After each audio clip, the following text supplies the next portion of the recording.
Better Call Saul Season 6 Part 1 is brilliantly paced and structured. Peter Gould somehow manages to infuse a combination of great intensity, black comedy, and deep, effective emotion. So the show is constantly fresh and engaging.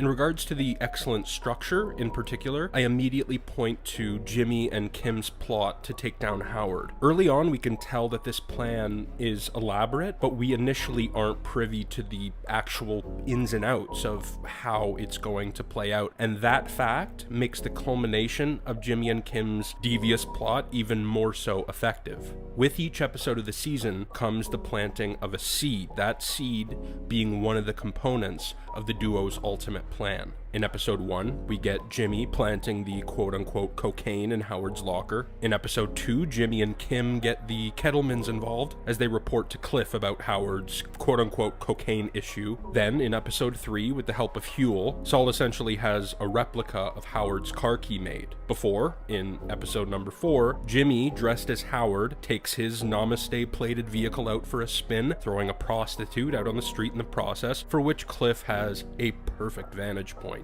Then in episode 5, during Cliff's confrontation of Howard intelligently and in a very Chuck-like fashion comes to the realization that Jimmy, and Kim in this case, have been behind this sabotage. So Howard, who appears erratic and potentially cocaine-fueled to Cliff, decides to hire a private investigator to report to him all of Jimmy's movements. Little does he know, though we learn in the beginning of the mid-season finale before Howard does, that this private investigator that he hired was simply another one of Jimmy's ploys. Howard had been utterly duped in what may be Saul Goodman's greatest and most meticulously plotted trick. Well, Saul and Kim, his rather formidable partner in crime. This very specific layout of the duo's plot equates to a bit of an analogy. It's almost as if throughout the beginning of season 6, we're given all of the pieces of a puzzle, essentially, but we don't have the box to let us know how exactly those pieces fit together, not until the mid-season finale, when the full plan is brilliantly unveiled and Howard subsequently crashes and burns. And this show continues to be incredibly visually captivating.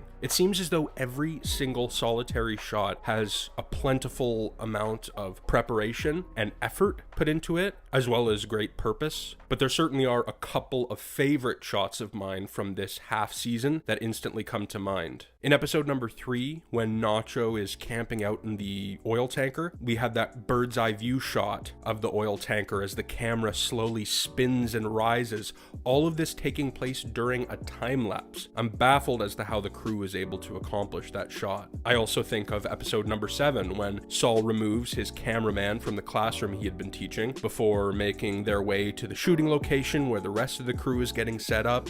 Kim shows up to contribute, all of this taking place in one shot. It's so impressive and filled to the brim with energy and momentum. Season 6 Part 1 is shocking, tragic, it's clever, it's funny, it's powerful, and all of those words are vastly different from one another, and yet Peter Gould and company somehow managed to implement all of those words in an incredibly organic and fluid way. And this half season has juggled its characters very impressively. It's given all of the main and recurring stars of the show a chance to shine, while bringing in Better Call Saul characters who had a smaller role early on in the show, like the Kettlemans. There are even a couple of cameos from Breaking Bad characters, notably Wendy and Spooge. And again, those small appearances never feel forced or out of place, because characters such as Wendy are only brought back when they fit into the fabric of a given plotline.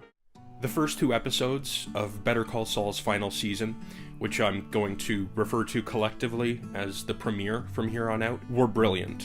I was given everything I could have hoped for. The cinematography was beautiful and inventive and captivating, as we've come to expect from this show. It was perfectly paced, infusing a combination of slow burn suspense, primarily in regards to the Nacho plotline, and darkly comical levity in regards to the Jimmy and Kim plotline. There are a number of story developments that I find very intriguing. Gus being suspicious that Lalo is still alive, that suspicion being confirmed by a single look from Hector, Nacho being on the run, trying to find refuge anywhere he possibly can, after learning that Don Eladio has put a price on his head, as well as Jimmy and Kim commencing their takedown of Howard Hamlin, the process consisting of a quote-unquote cocaine plant alongside the welcome return of the ridiculous and hilarious Kettlemans.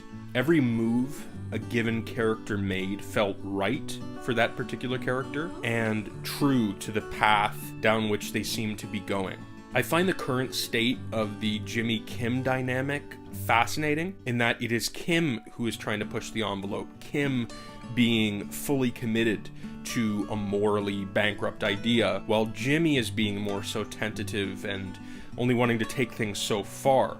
A complete role reversal in comparison to what we saw from these characters back in season 2. And that fact that characters change in interesting, at times drastic, and always impressively organic ways is one of my favorite aspects of Better Call Saul and its parent series. As far as favorite moments of the premiere are concerned, there are 3 in particular that stand out to me. Firstly, Kim versus the Kettlemans. Ray Seahorn is amazing, as per usual.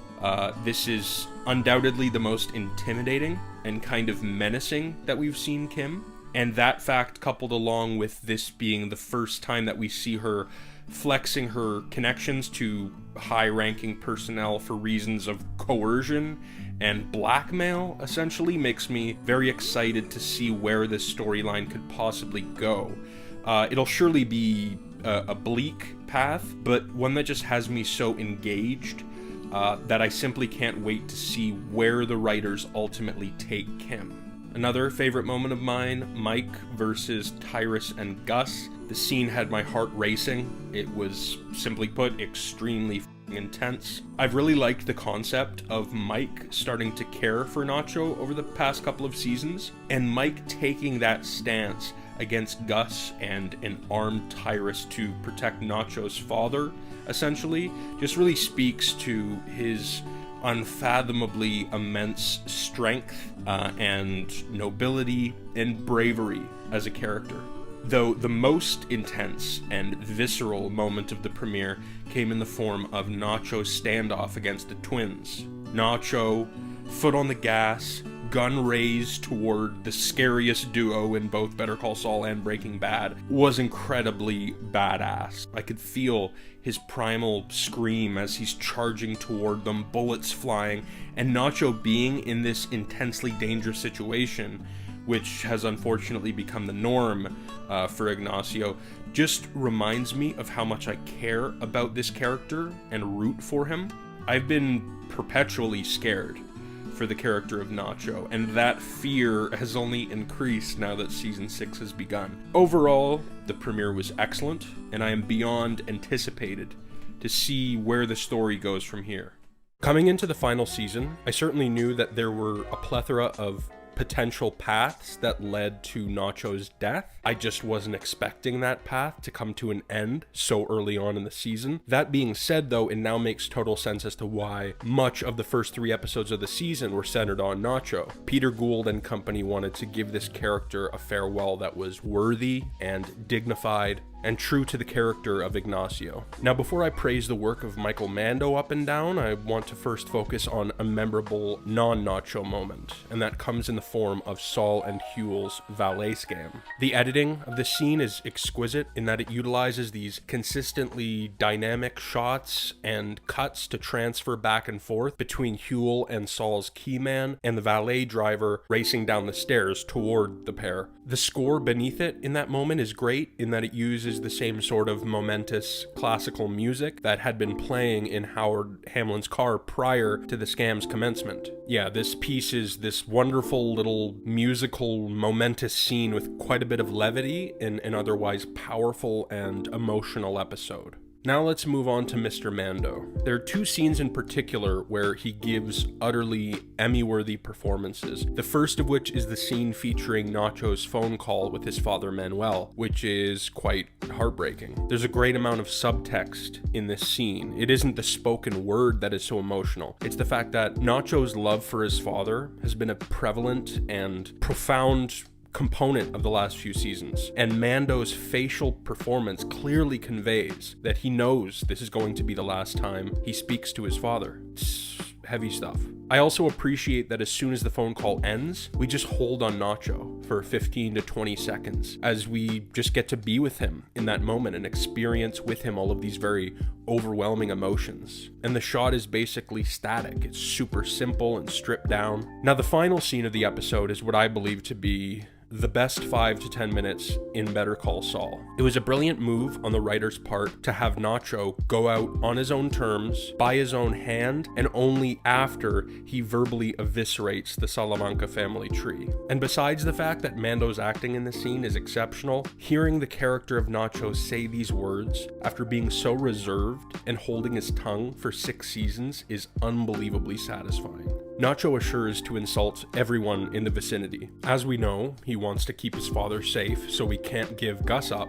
But as Bolsa is interrogating him about his employer, Nacho gives Gus a few cheeky glances. This evidently makes Gus shit his pants a little bit, thinking for a moment, is this guy actually gonna give me up? Which would of course incite all-out war. Then after Nacho makes Gus shit himself a bit, he refers to the twins as psycho sacks of shit, before revealing to Hector that he's the reason Hector is in his chair. And given that Nacho was going to go out here, I'm very glad he dropped that bomb on Hector. The Salamanca name is now forever stained by the name Varga. They will never be able to erase him from their minds and their legacy, just given the mark that this badass has made on them. And before Nacho goes out, he shanks Bolsa in the leg for good measure. The acting is sublime, it's perfectly shot, the writing is brilliant, pitch perfect, and once Nacho, one of the show's greatest characters, went down at the end of this 3rd episode, it made me realize that essentially anything is possible going down the stretch.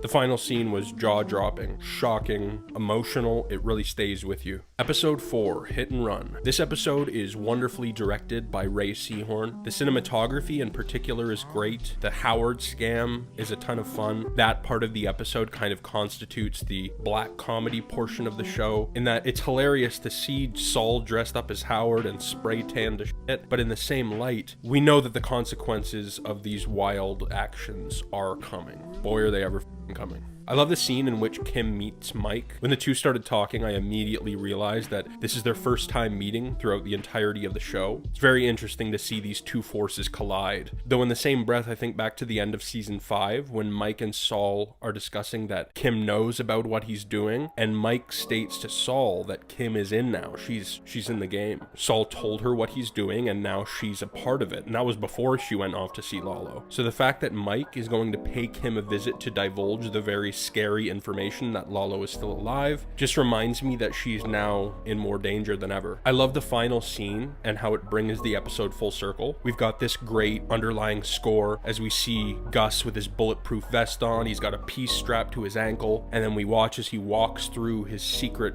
hallway into Surveillance Central, that is Gus's neighbor's home, to which we were introduced in the opening scene of the episode. And I've listened to Peter Gould talk about how Gus's home and at least a pair of his neighbors form this secretive compound to keep Gus himself safe. It's very elaborate and creative and ingenious, which has become the norm when it comes to this show. It's definitely something that Gus would do and has the finances to do. This was a great episode and a solid follow-up to Rock and Hard Place in that it doesn't dwell on the aftermath of the horrific shit that happened at the end of that episode. The plot marches on, and this episode gives us a certain amount of levity that was much more minimal in the previous episode. Episode 5, Black and Blue. Something I find really interesting about this episode is the subtext through line. I'm going to use 2 scenes as an example to better explain what exactly I mean. One scene consists of, on the surface, Aaron Brill followed by Howard Hamlin speaking to a bunch of elderly individuals about Sandpiper settlement information. The other scene, on the surface, consists of Kim meeting her former assistant Viola for lunch. As the two chat, and Viola ultimately states to Kim that she's really inspired by her, and Kim makes her feel better about the law. But the surface level, the material on paper, isn't what truly matters in these scenes, isn't what is meant to be taken away from them. The big takeaway from the Howard-centric scene is the fact that as Aaron Brill speaks, prior to Hamlin, Cliff has his eyes fixed on Howard's shaking leg before looking rather disconcerted throughout Howard's speech to the elders, and that disconcerted look is due to the fact that Cliff now believes it to be a possibility that Howard is, for a lack of a better phrase, coked the fuck out. Meanwhile, the takeaway from the Kim and Viola scene, and the whole reason Kim attended the lunch in the first place, was to get Judge Casimiro's name, one of the key players in she and Jimmy's plot to take down Howard. Then, of course, Viola's statement to Kim at the end of the scene is just hilariously ironic. Now, bear in mind, I jotted down the following bullet point the day after having viewed this episode. Interested in the Howard's private investigator storyline. When Howard walked out of that boxing ring and into his car to meet Jenendowski, his newly hired private investigator, whom he tells to report to him every single action of Jimmy's, I felt shitty for Howard. This guy's been in therapy for quite some time now, trying to better himself and his marriage, and Jimmy and Kim's bullshit antics have forced him into a war with them, essentially. From the scene, I instantly got the feeling that something was going to go drastically wrong with this situation, though truthfully, somehow, I underestimated just how interesting this private investigator storyline would turn out to be. Now that's all good, solid stuff contained within this episode, but what really captivated me about Black and Blue was the last 10 or so minutes. I was incredibly pleasantly surprised to meet Mrs. Ziegler, Werner's widow. I was even more so surprised to see Lalo at this bar to make her acquaintance. I instinctively felt very scared for Mrs. Ziegler, who seems as good-natured as her very naive late husband. Tony Dalton killed it, as per usual, delivering this incredibly charming performance, which makes the character of Lalo even scarier, given we know how truly ruthless and menacing he is. We're provided with great tension when it seems as though, nearing the end of the episode, Lalo is going to shoot Mrs. Ziegler, but I breathed a sigh of relief when she walks into the room with the window open, which Lalo had just fled through, along with the gift that Werner's boys had sent for his funeral, which is what we saw being made in the opening scene of the episode, bringing everything full circle. These 10 or so minutes featuring Lalo are fantastic as we see Lalo's plan to find proof of Gus's illegalities and secret projects unravel. Episode 6, Axe and Grind. This episode is absolutely filled to the brim with excellent moments. It begins right off the bat with the opening scene, in which through a flashback, we see a young Kim shoplifting, subsequently being praised by her mother for doing so. This scene is so fascinating and revealing. A big question I've asked myself throughout the run of the show is, does Jimmy implant this flair for illegality and scams into Kim, or was that always present within her and their relationship simply enhances it? Well, this scene certainly shows that she always had a bit of Saul Goodman within her, and by this point in season 6, she's more Saul Goodman than Saul Goodman himself. She's the driving force behind these scams and is the most eager to see them through. There's also got to be this aspect of Kim doing what she does now to earn the love from her mother for which she was always seeking. This very complex, layered character grew infinitely more complex within a 5-minute opening scene. Another excellent scene in this episode is the one between Mike, Stacy, and Kaylee. To Mike's fellow employees of Gus, Mike comes off as this gruff, tough, no-nonsense guy, and he certainly is that, but I love when we get to see Mike's sweet side, seeing his love for his granddaughter and daughter-in-law, watching Mike fill with emotion as he watches and hears Kaylee in awe of the night sky. It's incredibly sweet and genuine. And the fact that he's across the street from his family, separated by a window and having to speak via the phone, is an interesting aspect of the scene as well. To me, it represents the eternal disconnect he has from his family. He's never able to share or communicate what he does, and in this moment, he must maintain that physical disconnect, as Lalo is still about, and Mike, of course, wants to keep them safe. Another excellent scene of the episode features Lalo and Casper, one of Werner's boys. I love the setting of the scene. The tone is very tense, thrilling. Lalo's a madman, extremely intimidating after seeing much of his charm in the previous episode. The scene turns out to be brutal as well. This episode gives you everything, really. The final scene of the episode I want to discuss features Jimmy, Kim, and one of my all-time favorite supporting players of Better Call Saul, the vet, Dr. Caldera. I've always loved his performance and his dual occupation communication and just general presence. I adored seeing him again, but my eyes really widened when he handed over his black book to Jimmy and Kim. From this book, Kim finds the business card for the vacuum repair service, of which we as Breaking Bad and Better Call Saul fans are very familiar. I fucking loved this small implementation, and like every other beat in the show, it's organic and makes total sense. The vet throughout Better Call Saul has always been the guy who knows a guy who knows another guy. He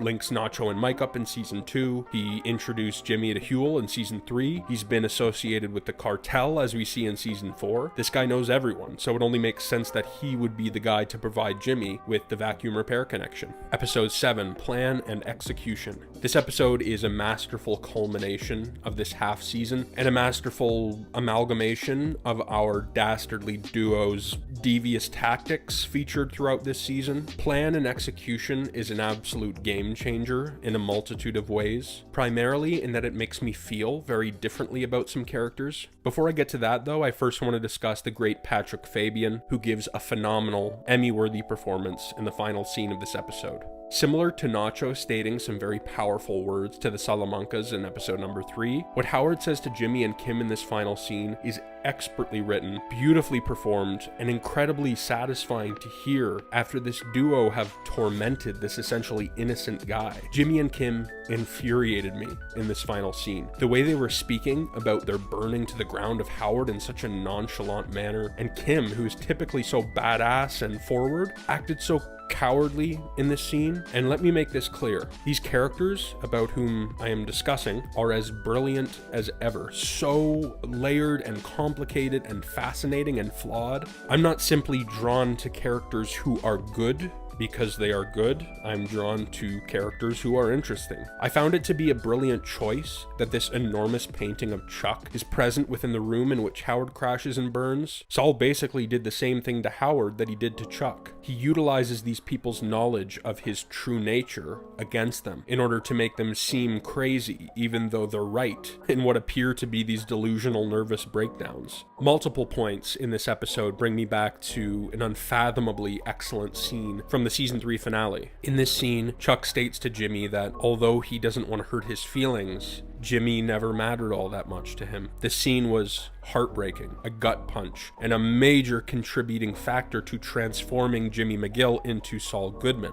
I felt horrible for Jimmy in that scene, whose primary desire at that point in the show was to earn his big brother's respect. Now back to this mid-season finale. When Howard delivered his scathing remarks to Jimmy and Kim, I was rooting for Howard. I wanted Howard to rip these two a new one. In fact, I wanted Howard to beat Jimmy's ass. Jimmy and Kim have become quite villainous characters, which makes sense, given the show is nearing its end, and the Saul we know now has ever so slightly more of a heart than the practically heartless Saul Goodman of Breaking Bad. In conclusion, the mid-season finale was excellent. So well built up, shocking, effective. Lalo is more menacing than ever, and I am beyond excited to see where this story goes and how it ends. This episode's score is fantastic and versatile. It's heart-pumping and bassy and visceral in moments of intensity and momentum, while the music in the scene in which Howard and Lalo are buried beneath the lab is beautiful and tragic. The cinematography is typically masterful. I adored the bird's eye view shot of Saul lying on the floor across from Howard. It's eerie as well as symbolic, as Saul is literally being forced to face the consequences of his actions in regards to the Howard scam. I loved the spotlight-esque shot of Gus standing over a dying Lalo. I also dug the low handheld tracking shots during those momentous sequences to which I was referring earlier, which primarily feature Mike. The payoff of Gus's planted gun was satisfying, and Lalo's final moments are phenomenally performed and directed. Gus's monologue, directed toward Eladio and Lalo and his family, is impeccably written. This is undoubtedly my favorite Gus scene in this final season. The scene between Jimmy, Kim, and Mike, in which Mike informs the pair of the plan regarding Howard's murder cover-up, is brilliant. The Mike element is interesting in that his job here and his way of handling it is reminiscent of his introductory scene in Breaking Bad. The specifics of the Howard murder cover-up story and Mike's blunt delivery of them to Jimmy and Kim is devastatingly hard-hitting. Now, I recall quite a while ago reading either a Vince Gilligan quote or a Peter Gould quote, in which one of them stated something along the lines of, once you complete viewing Better Call Saul, you will then view Breaking Bad through somewhat of a different lens. The meaning, or rather a meaning, of that comment became abundantly clear to me at the end of Point and Shoot. From now on, every time I watch one of the many Breaking Bad scenes that take place in the lab, I will think for at least a moment about the fact that this lab doubles as a cemetery for two principal Better Call Saul characters. I love the opening and the Perfect Day track that plays throughout. The song, especially in the context of the show, is this interesting combination of eerie and beautiful, and of course ironic. The editing is also a highlight of the intro. It's fluid and excellent. Anytime Don Eladio graces my television, it is a complete and utter treat, and his return in Fun and Games is no exception. Stephen Bauer is such a captivating and charismatic presence. The entirety of the scene is very tense, though the greatest moment comes at its end. Don Eladio telling Gus that he saw hate in his eyes, and a little bit is okay as long as he remembers who's boss, gave me chills, truly. And this dynamite scene is capped with a pitch-perfect image. We get a POV shot from the bottom of the Don's pool as Gus glares down at the water. So much has happened here, and unbeknownst to Eladio, so much is about to. The exchange between Mike and Manuel Varga is quite emotional. It's really well written and excellently shot as each individual stands on opposite sides of the screen, a large fence separating these two men with vastly different moral compasses. Jimmy and Kim's breakup was exceedingly sad, in large part, of course, due to Seahorn and Odenkirk's exceptionally committed performances, and the abrupt time jump at scene's end was quite jarring in a completely effective and artistic way. I loved the alteration of the opening theme and how it lets the viewer know to expect something unique from the norm. It very interestingly catches you off guard. Now, before I go any further, I first want to address the elephant in the room, Jeff the cab driver. It was about 2 weeks prior to Jeff's return to the show that I learned of Don Harvey's recasting. It was really a producerial necessity that couldn't be avoided. So going into my first viewing of the episode, I simply tried to put the behind-the-scenes business out of my mind. Honestly, Pat Healy's Jeff was initially jarring. Don Harvey has such a specific aura about him, and the last time we saw his Jeff in the season 5 premiere, he was slightly intimidating as well as in control, while the meek Gene is kind of at his mercy. The idea here in 610 is that Gene has completely turned the tables on Jeff. So as much as it makes complete sense story-wise, which is most important, that it's now Jeff's turn to be meek, as Gene has made himself at home in his house with his mother, given that this is the first time we're seeing the recasted Jeff, it initially does feel like a different character from the cab driver we've seen in the past 2 seasons. But I kept watching and unexpectedly became engrossed in the story of this great episode. And every time a new episode is released, I typically view it 3 times prior to the release of the subsequent one. And I'm extremely glad to say that upon each viewing of Nippy, I enjoyed the episode more and more, which is the usual for Better Call Saul, and really grew to accept and enjoy Pat Healy as Jeff the cab driver. In fact, it's gotten to the point where I can't picture Jeff not being played by Healy. I absolutely dug the lead up / build up to the great mall heist. It's so clever and detailed, and the execution of the heist itself is just fantastic. The plethora of surveillance cameras add such a great dimension here. I mean, they're also integral to Gene's elaborate scheme. Slippin' Jeffy forcing Gene to stall and keep Frank's eyes focused on him to give Jeff enough time to regain consciousness was a major highlight of the scam. I adored the nods to all the past seasons' black and white introductions. Of course, Jeff returns, so we see the continuation of the storyline set up in the season 4 and season 5 openings. In the season 3 opening, Gene advises a shoplifter to get a lawyer. Much to the security guard's dismay, one of those security guards ultimately calls the EMTs when Gene collapses at Cinnabon, and this is the same security guard who spends much of his time in Frank's surveillance room in Nippy. Then, back in the season 2 opener, Gene gets locked in the employees-only hallway. He's trapped for quite some time, as exiting the emergency door would signal the police. So to kill time, Gene writes, "SG was here," on the wall. And in a montage in 610, we get a split-second glimpse at this same wall.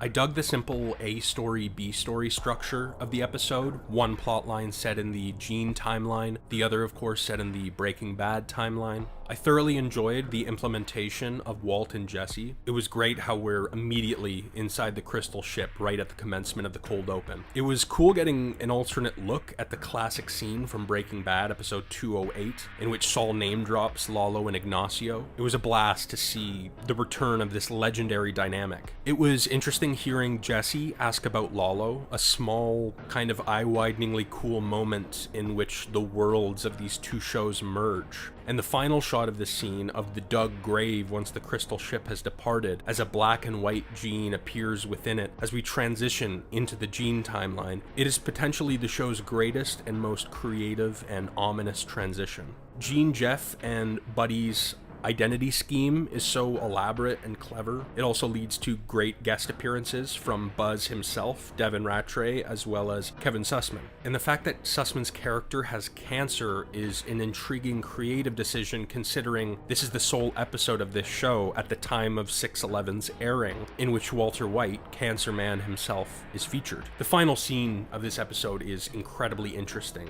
and extraordinarily edited. The smooth cuts back and forth between Saul approaching Walt's school and Gene approaching his scam victim Mr. Link's home. And we know that Saul's path into JP Wynn and ultimately into Walt's classroom is one from which he cannot turn back and eventually leads to his downfall. And given that the slick editing kind of melds these two scenes into one, the moment the screen cuts to black whilst Gene is breaking into this poor guy's house, I became instantaneously convinced that this particular path would surely lead to Gene's downfall as well. Waterworks is not only a showcase of Ray Seahorn's immense talent, it is also the perfect penultimate episode of this series. Kim's exceedingly mundane life is so effectively displayed and edited, as we see here that her major external conflict is deciding between Miracle Whip and Duke's style of mayonnaise, slightly less adrenaline pumping than her former life of crime with Jimmy and her former life of being a successful, reputable attorney. The phone call between Jimmy and Kim is tragic, though expertly shot, as we get this brilliant, extensive one-shot focused on Kim nearing the call's end. It was also a great, though kind of harrowing touch that after Kim slams the phone down, she's trembling and twitching as though that phone call forced her apparent PTSD to surface. Seahorn is also wonderful in the scene featuring Kim's bus breakdown via another one of Gilligan's much appreciated lengthy one-shots. She's also extremely impressive in the scene in which she and Jimmy's divorce papers are signed. Kim says so much here without barely saying a word. You just see the pain and confusion in her eyes at the sight of her former husband, who is now completely unrecognizable. The scene in which Kim provides Cheryl with her confession is phenomenal and surprising. The direction and editing here is top tier, and the silence, apart from the sounds of nature, enhances the very tense tone of the scene. The continuation of the break-in is layered and intense and somewhat comedic. Gene is ready to leave, Jeff waiting out front for him, and as we've seen so many times before, he can't help himself. He turns away from the exit and heads up the stairs, at which point we, the viewer, catch a glimpse of Gene's cancer-ridden scam victim coming too. Meanwhile, Jeff notices a vehicle slow down, then come to a halt directly behind him. As Gene strolls through Mr. Link's room with a drink, checking out his collection of watches and hats like a madman, we learn that it is the cops camping out behind Jeff. Simultaneously, Gene looks down to see that Mr. Link is no longer unconscious on the floor, but before he can race down the stairs and out of the front door, Mr. Link emerges from the bathroom and plops himself down at the bottom of the staircase, blocking Gene's path to freedom. It is then comedically revealed that the cops who had been camping out behind Jeff's taxi are paying his paranoid ass zero attention, as they're busy discussing the ins and outs of one of the officer's sandwiches. This is, of course, when an unfathomably nervous Jeff accidentally swerves into a parked vehicle, while Gene, who thankfully didn't have to smash a dog's urn over Mr. Link's head due to the fact that he conked out at the bottom of the stairs, flees the scene of the crime.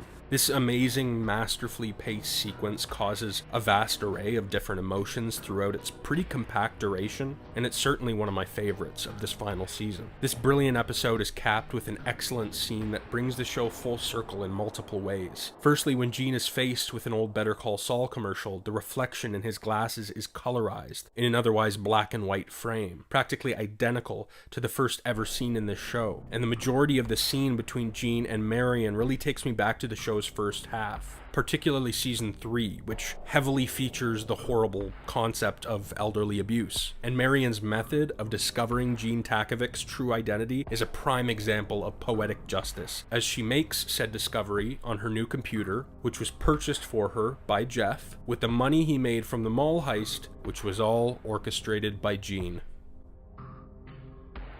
After 3 viewings of this episode, I can confidently say that Saul Gone is a wonderful finale featuring what I believe to be the best performance of Bob Odenkirk's career, clear and profound themes that tie together multiple of Jimmy's interactions in multiple time periods, creating a cohesive and meaningful narrative. It also features an ending that is anecdotally very thought-provoking and, again, anecdotally quite unexpected, but I'll get back to that a bit later. The implementation of characters from the past, namely Marie, Walt, and Chuck, was absolutely perfect.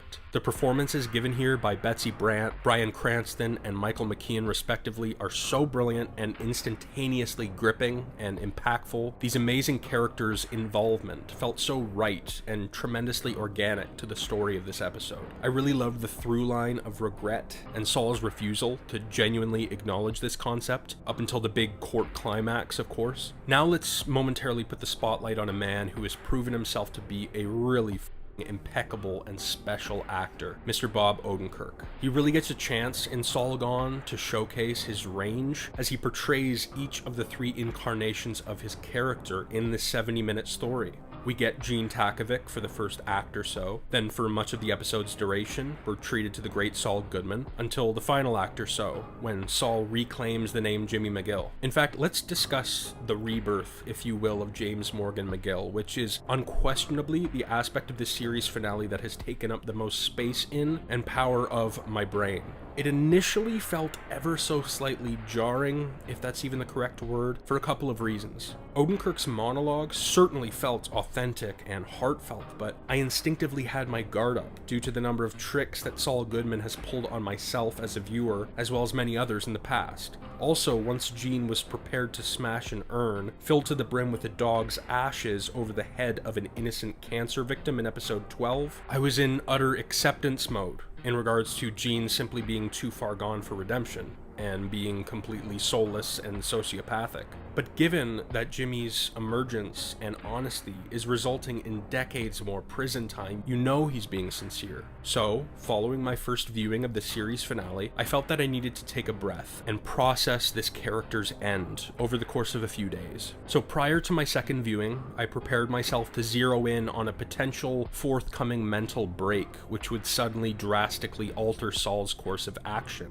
This mental break didn't occur in the excellently acted moment in which Gene experiences a crawl space-esque laughing fit after seeing the "my lawyer will ream your ass" engraving within his cell, due to the fact that he remains Saul Goodman-esque for much of the episode following said fit. It is evidently Saul's discovery of the info that Kim confessed to the authorities in regard to the pair's involvement in Howard Hamlin's death that truly internally strikes a chord with Jimmy McGill. It is in this moment of Saul discovering that Kim has shed her mask and decided to face the consequences of her painful past choices that his desired end goal alters. Suddenly, his sneaky method of having his prison sentence diminished and his scarily desperate need to be on top no longer matters. Kim's atonement inspired Jimmy McGill to do the same, and in Kim's company, to prove to her, practically the only human being that believed in him and loved him unconditionally, that Jimmy McGill still exists. Not Saul Goodman, not Gene Takovic, not Victor Sinclair, the OG JMM. I stated in my review of part 1 of this final season that the Hamlin scam was Saul Goodman's greatest trick, but I'd like to retract that. Saul Goodman's greatest trick was being honest and sincere in a courtroom for the first time. He has spent so much of his life running from his past, refusing to believe that his actions have often dire consequences. But in Odenkirk's magnificently delivered monologue, Miguel truly bears his soul, and he references such specific anecdotes from his relatively distant past, which tells me that Jimmy McGill has always been there, buried beneath the showy personas. And at this show's end, Jimmy decides to finally drop the act and live the remainder of his days as the guy he should have always been. As Mr. Link said in episode 611, you only go around once. You can't escape who you are, not even by creating a colorful character like Saul. And it was even shown to us in the season 6 premiere that Jimmy was still there behind his Goodman mask. If you recall, throughout the introductory scene of Wine and Roses, we're given a tour of Saul Goodman's comedically extravagant palace, featuring what feels like 1,000,000 rooms, including a bathroom complete with a golden toilet. But at scene's end, we focus in on one of the show's most symbolic objects, the top of the Zafir Añejo bottle, which represents Jimmy and Kim's former life of illegality and fun. And he kept this item through all of the Saul Goodman years. I can now say that our main character's end was satisfying. It feels right, as does the shot, reminiscent of the one from the pilot, in which Jimmy and Kim lean against a concrete wall next to one another, sharing a cigarette. I'm sad that this nearly perfect in every conceivable way show is over, but I'm also a firm believer in the idea that every good story has an end. And this final season has consistently been at a caliber higher than I ever thought possible, and I had exceedingly high expectations coming into the show's final chapter. I am in love with this beautifully made television show, and this undoubtedly won't be the last time that I discuss it.